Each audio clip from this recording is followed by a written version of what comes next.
All right, folks, I'm going to share with you my experience with the Tesla Model 3 and the Tesla Model Y performance. We have one of each. This one here is a 2018. As you can see, we drive on a lot of dirt roads. But we have about 145,000 miles on this car, and it's actually been a gem. This one here has a little bit of camber issues in the rear that the Tesla service center could not correct in their recommendation for this one, as in our Model Y, was to replace the camber control arms. But the Tesla camber control arms are not adjustable. So what's the point of changing them if it's not going to be adjusted? The bushings are still intact. So I started digging a little deeper because our Tesla Model Y Performance has about 80,000 miles. It's a 2020. And we drive the hell out of them and love them. The Tesla Model Y, though, Performance one we have, was eating through tires about every 10,000 miles, and that's not due to a heavy foot because my wife has been driving it. So after 50 or 60,000 miles, due to our being about 150 miles away from the Tesla service center, we decided just to keep replacing tires because nobody in town would do an alignment on a Tesla. So we were stuck buying tires because they told us it was going to be 2 to 3 days that we had to leave the car there, and we would have to bring somebody else to bring us home because a Tesla loaner was no longer available after 2021 for small jobs like this, such as an alignment.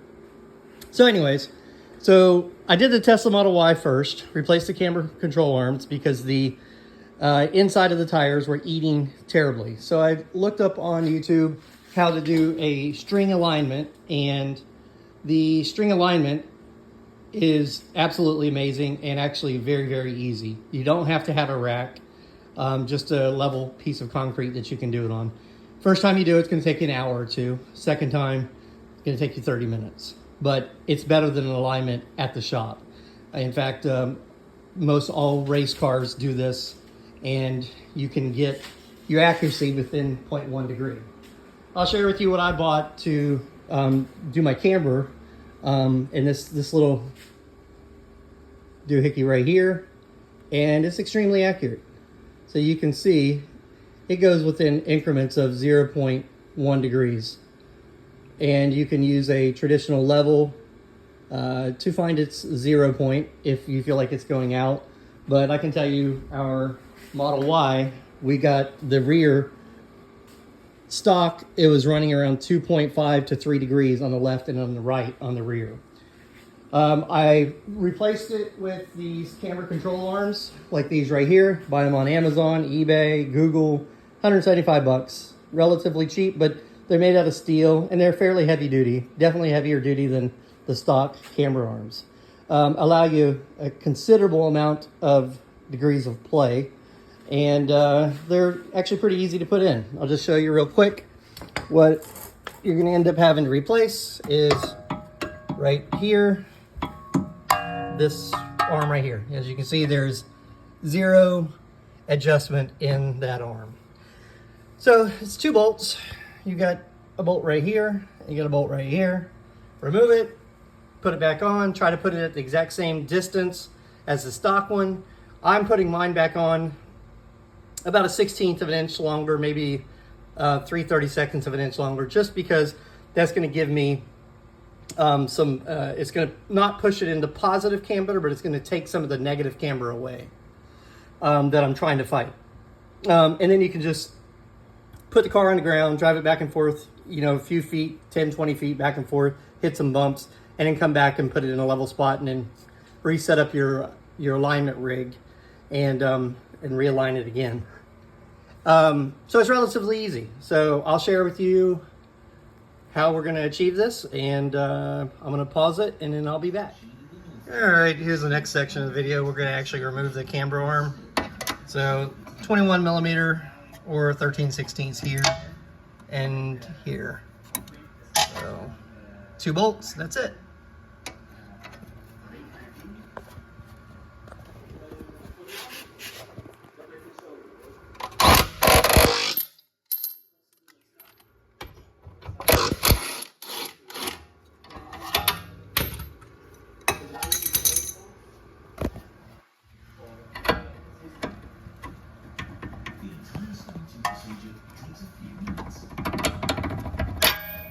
All right, you can see it's still loaded a little bit.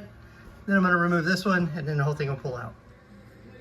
All right, this is the removal of the rear bolt. Pretty easy. Again, 21 millimeter or 13/16, they both work.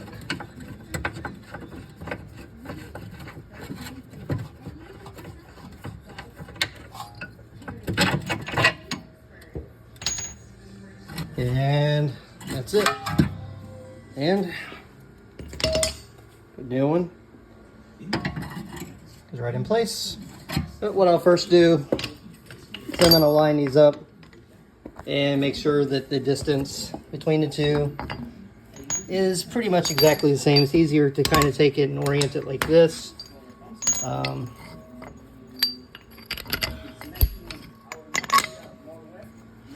So you can see already my gap. I need to open them up a lot. So what I'm going to do is I'm going to open this one up about, I don't know, 1/2 inch, whatever the distance is for it to line up with these holes.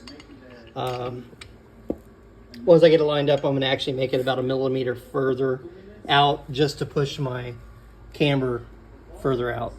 Going less negative, going towards neutral. All right, here is the new adjustable camber arm. Pretty easy to put in, just slide these 2 bolts. Kind of hard with the camera. That's it. Tighten them up, and next thing we're gonna do is we're gonna check the alignment. Usually when you take away camber going towards neutral, you're gonna have to possibly adjust your toe, because sometimes the camber will actually cause the toe to, I'm not sure what the angle moving in is, but it is. But this is your toe arm right here for the rear. And all it is an eccentric right here and here, and you just rotate it. Take that back. This one here. This is your toe arm right here. And it's an eccentric right here. You just loosen it, and that eccentric right there, if you can see it, it just rotates and it'll push the whole assembly in or out. All right, arm is in. Jam nuts are tight. Those are kind of a pain in the butt, but they're in. I actually adjusted the toe out just about 1/16 of a turn, because every time you move the camber from negative back towards positive, it's going to adjust too. So doing the alignment at home, I figured I might as well just go ahead and adjust it a little bit, given the fact I know it's going to need to be adjusted more, but at least I'll be closer. So I'm going to get the tire back on now and get started on the other side. I'll go ahead and swap out the other one and get that one done, and I'll show you the alignment next. And now for the left side, and here we go. I'll snap my fingers and it's gonna be done.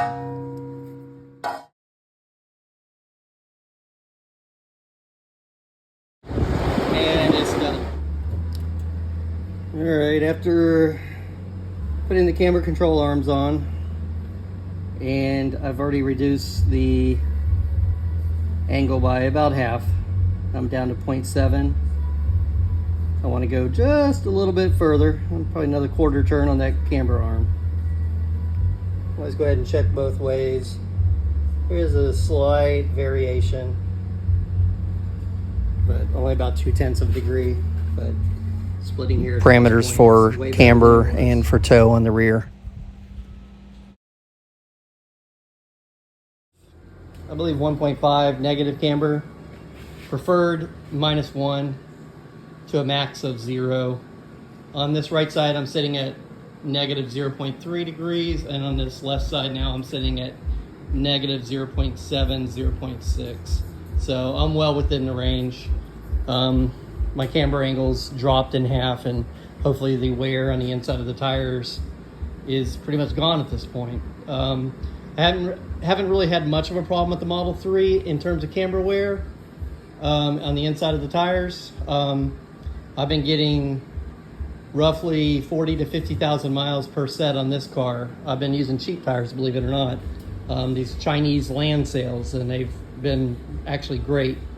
Low rolling resistance and great wear, quiet ride.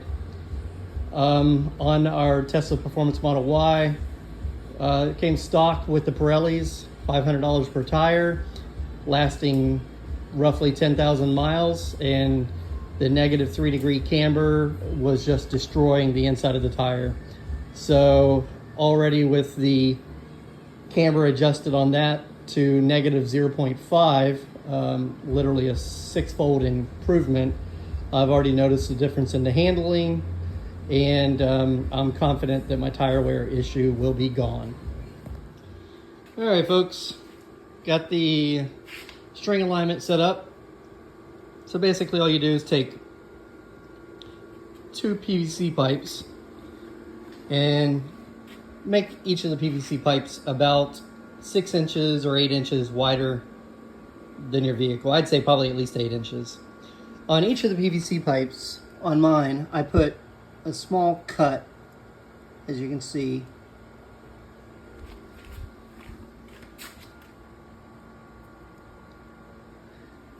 And the distance between that cut there and that cut there is the width of the vehicle plus about 12 to 16 inches, so that you can get spacing on that string outside from the tire.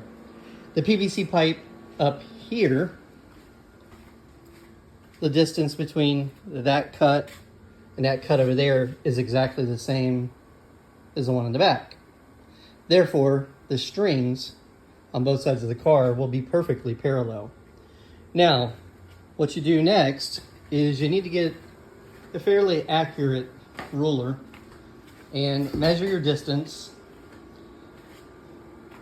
from the center of your axles out to your string. But also, you need to make sure that your string height is at the exact same height as your axle as well. So what I do is I go here and measure from the edge of the rim, and I'm at about 8 9/16 of an inch there.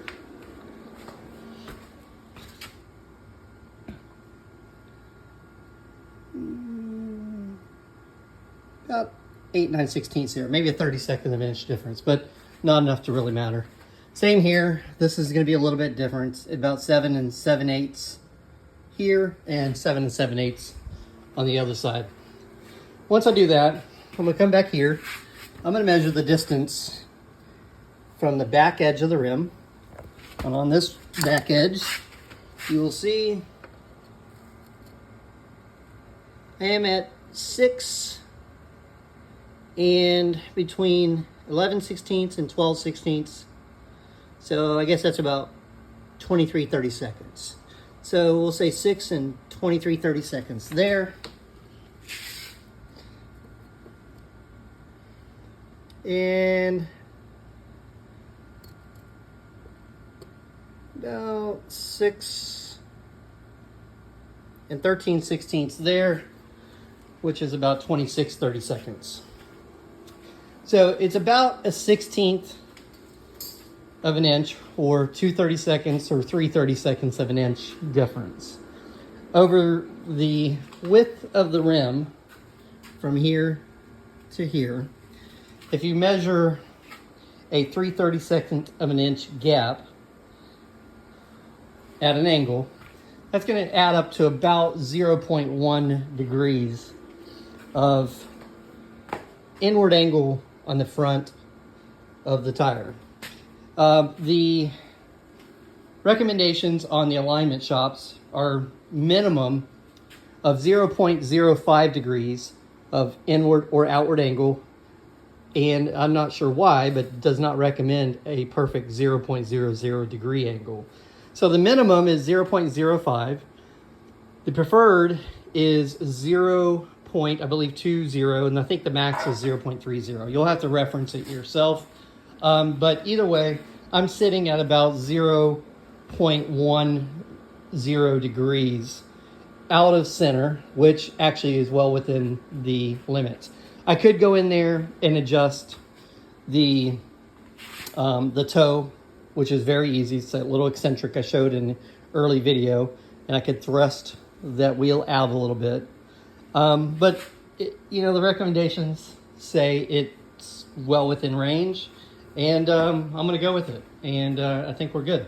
Took me about an hour to set up this string toe alignment, and if you got the time and the energy and the effort, first time is going to take you a couple hours probably to do it, but the second time it literally took me less than an hour to set it up, check the alignment, and I'm well within spec on my camber on the back and well within spec on my toe on the back.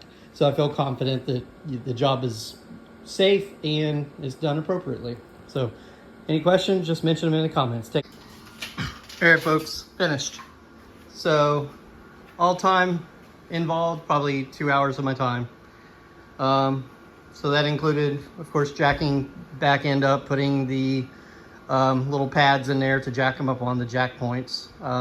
Take tires off, took the the old camber arms off, put the new camber arms that are adjustable on. Put the tires back on, drove it, came back, checked the camber, took tires off, adjusted the camber, got it right within the first attempt on one wheel and on the second attempt on the second wheel.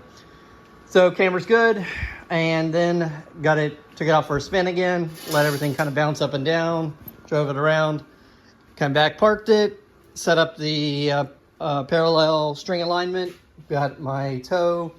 It's pretty much spot on, close as it needs to be, well within alignment specs. So 2 hours into this, plus about $175 for the camber arms. Here's the old camber arms. As you can tell, they're not adjustable. They aren't bent, and I don't know why Tesla doesn't make them adjustable, because how the hell are you going to adjust anything when you're trying to get it aligned? So this is the issue that I had ran into, was Tesla service. I took it there finally after, a couple years, because nobody where we are located would do an alignment on a Tesla, and we're 150 miles from the nearest Tesla service center. Well, not so much anymore, but took it there, and they said, oh, you need new camber arms, and you need another alignment after that. It was going to be $1,500. So I was like, okay, I'll let them do it. And I said, well, is the camber arms gonna fix it?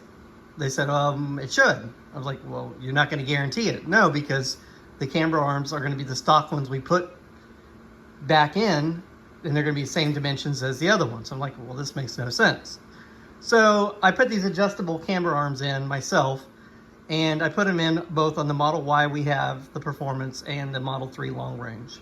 Out of pocket, I've got less than $400 in both of these, and doing the alignments myself. Would have been about $3,000 having it done by the Tesla Service Center with no guarantee and improvement in the camber or in the tire wear. So saved myself about $2,500, and all total, maybe 6 hours. The first car we did was a little time consuming because I had not done it before. And second car, like I said, got about 2 hours involved. So 6 hours of my time for $2,500.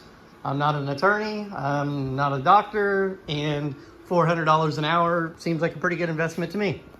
Again, I'm not a mechanic either, and don't count on my my videos as professional guidance. It's just what I did, and just wanted you to see what we came up with. So I wish y'all luck, and if you have any questions, I'll be happy to respond in comments.